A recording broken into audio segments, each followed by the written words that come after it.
Increasing Life. You must get rid of the last vestige of the old idea that there is a deity whose will it is that you should be poor, or whose purposes may be served by keeping you in poverty. The intelligent substance which is all, and in all, and which lives in all, and lives in you, is a consciously living substance. Being a consciously living substance, it must have the nature and inherent desire of every living intelligence for increase of life. Every living thing must continually seek for the enlargement of its life, because life, in the mere act of living, must increase itself. A seed, dropped into the ground, springs into activity, and in the act of living produces 100 more seeds. Life, by living, multiplies itself. It is forever becoming more. It must do so if it continues to be at all. Intelligence is under the same necessity for continuous increase. Every thought we think makes it necessary for us to think another thought. Consciousness is continually expanding. Every fact we learn leads us to the learning of another fact. Knowledge is continually increasing. Every talent we cultivate brings to the mind the desire to cultivate another talent.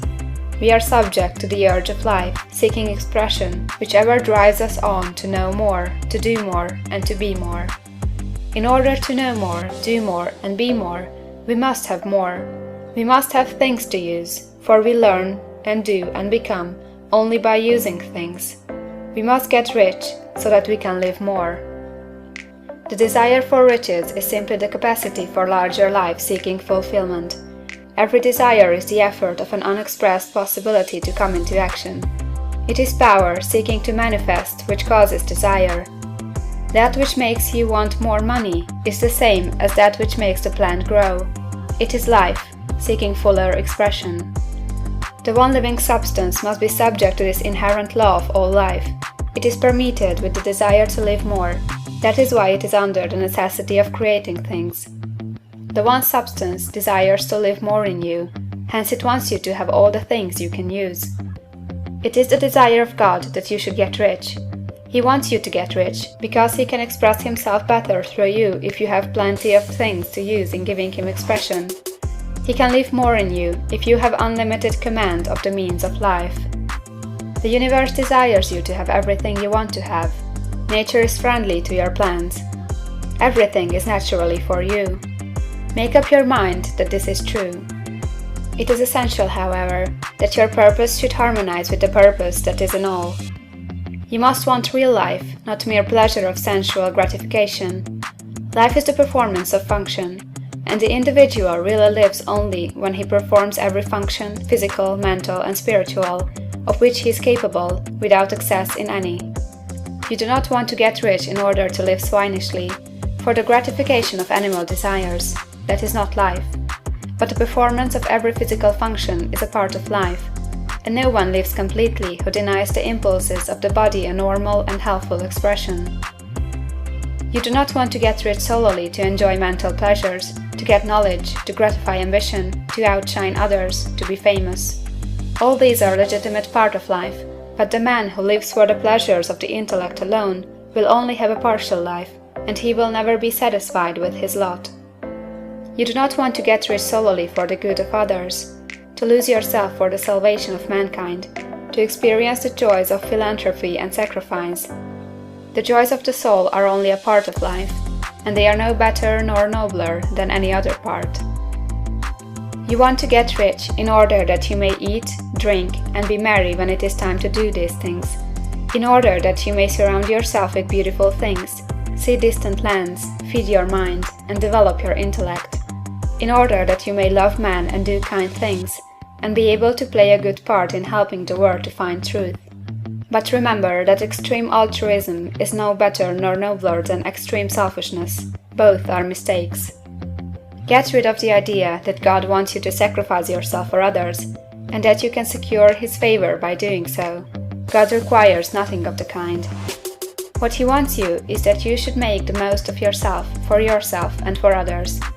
And you can help others more by making the most of yourself than in any other way. You can make the most of yourself only by getting rich.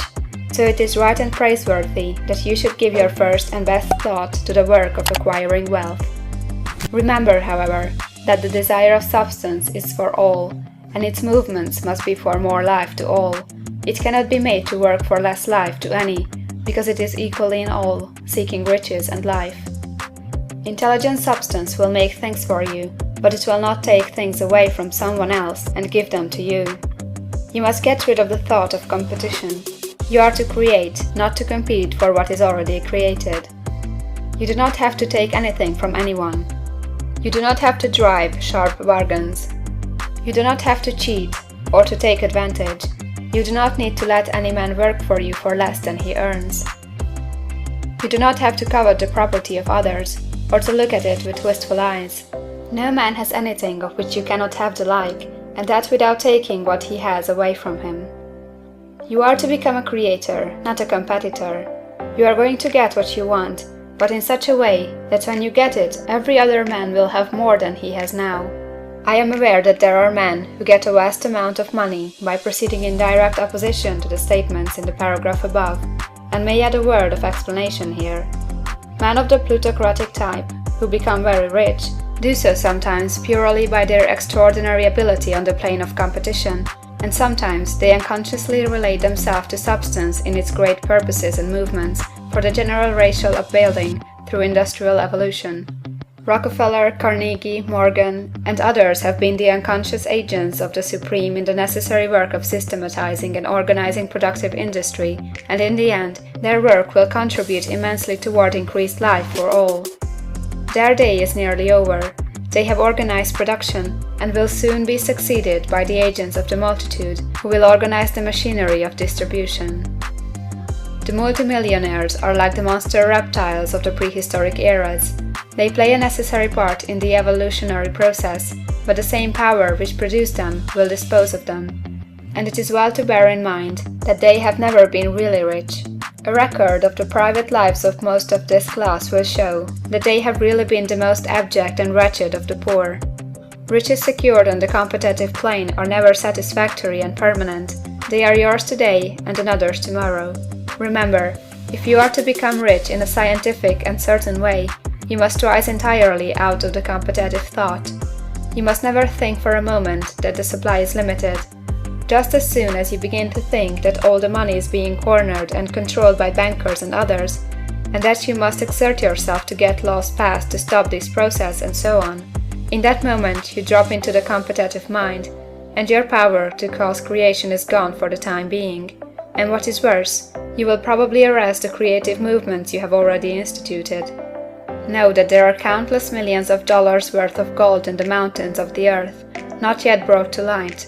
And know that if there were not, more would be created from thinking substance to supply your needs. Know that the money you need will come, even if it is necessary for 1,000 men to be led to the discovery of new gold mines tomorrow. Never look at the visible supply, look always at the limitless riches in formless substance, and know that they are coming to you as fast as you can receive and use them. Nobody, by cornering the visible supply, can prevent you from getting what is yours. So never allow yourself to think for an instant that all the best building spots will be taken before you get ready to build your house, unless you hurry. Never worry about the trust and combines, and get anxious for fear they will soon come to own the whole earth. Never get afraid that you will lose what you want because some other person beats you to it. That cannot possibly happen. You are not seeking anything that is possessed by anybody else. You are causing what you want to be created from formless substance, and the supply is without limits. Stick to the formulated statement. There is a thinking stuff from which all things are made, and which, in its original state, permeates, penetrates, and fills the interspaces of the universe. A thought, in this substance, produces the thing that is imaged by the thought. Man can form things in his thought, and, by impressing his thought upon formless substance, can cause the thing he thinks about to be created.